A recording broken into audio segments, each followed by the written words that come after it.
Usman just reminded the whole world why he's still one of the most dangerous fighters in MMA. He absolutely dominated Hakim Buckley in a 5-round masterclass and then took over the press conference like a boss.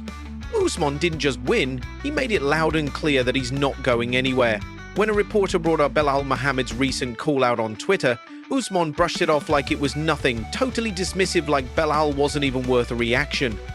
But what really shook everyone was when Usman called out Islam Makhachev, and not quietly, he went straight for him. Usman even said that Jack Della Maddalena could upset Islam. In the cage, Usman was sharp, his wrestling was on point, takedowns landed perfectly, and he controlled the fight from start to finish. It was like watching the Kamaru from his prime, the guy who used to dominate every opponent. This wasn't just a win, it was a message. Beating someone like Buckley, who's on the rise, sends shockwaves through the division. Usman might have just secured another welterweight title shot with this performance. Now the big question is, when that title shot comes, will it be against Jack or Islam? Let us know in the comments. Who do you think walks into that cage with the belt? Is that something you would entertain if the UFC, came to you about it? Who was it?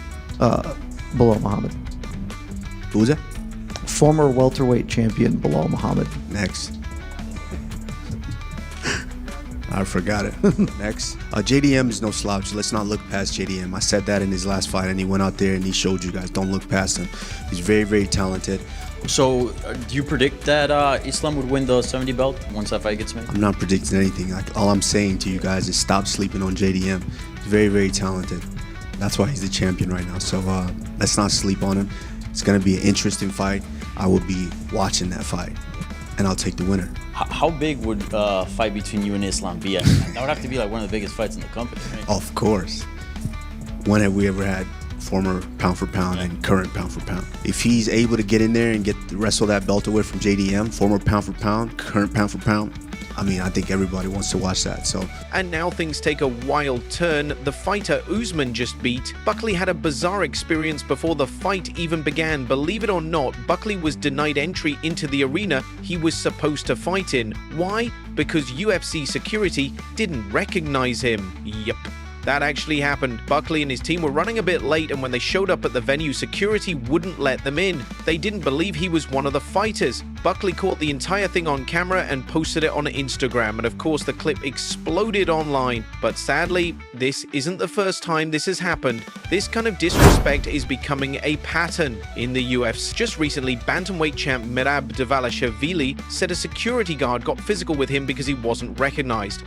Belal Muhammad had the same issue. He wasn't allowed in during weigh-ins because someone didn't know who he was. Even Dricus du Plessis went through something similar. Fans are rightfully outraged. I mean, how can fighters who risk everything inside that cage get treated like nobodies? How could the main event fighter not be recognized by UFC officials? It's crazy.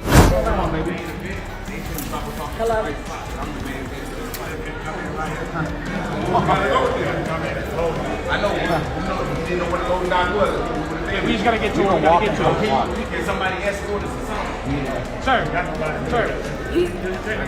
The UFC couldn't take us to here, so we had to walk here ourselves. Now they're not letting us in. We're the main event. That's crazy.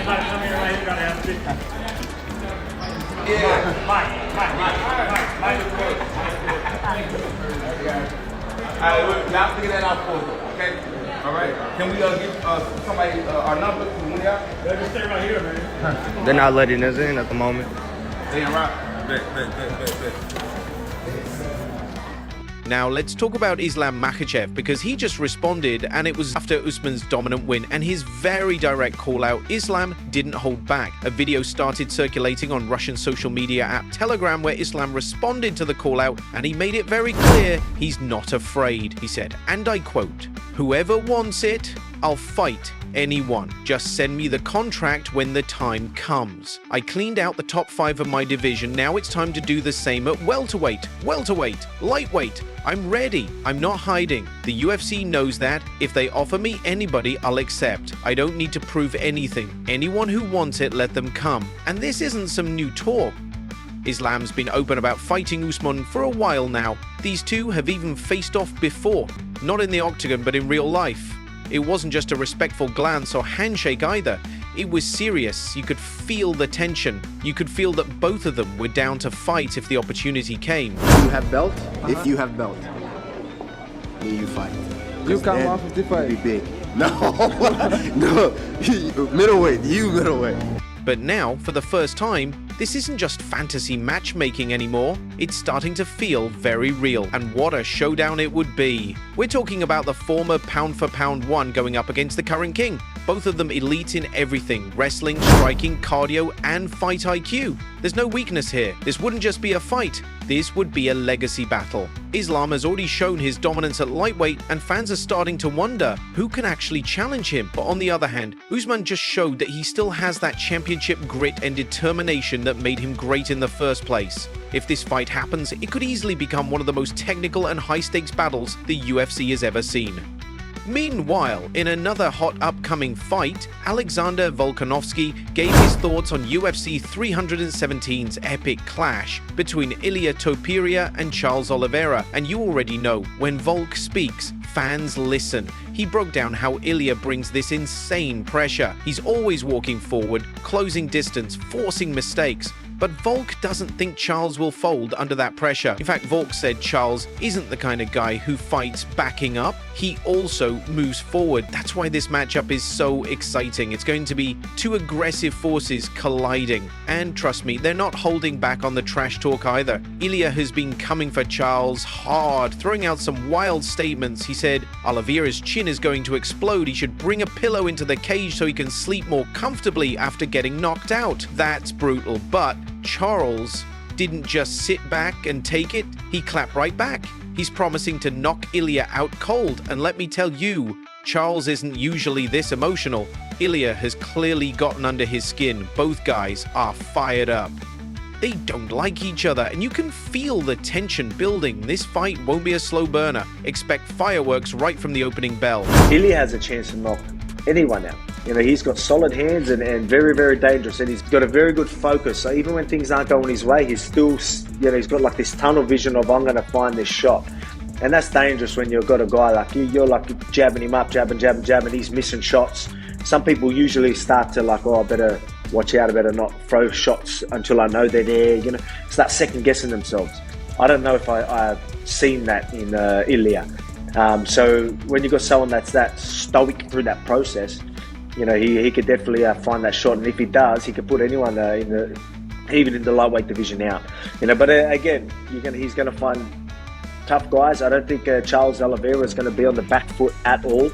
I think he's going to, you know, that's something that'll be different for Ilia. I don't think he's ever had someone be like, nah, jam forward as well, if that makes sense. So we'll see how Ilia goes if he's on the back foot. I think I've seen him a couple of times where he had to go on the back foot a little bit. Volk went deeper into analyzing Ilia. He said Ilia's hands are legit, heavy, precise, and dangerous. What makes Ilia especially scary is his focus.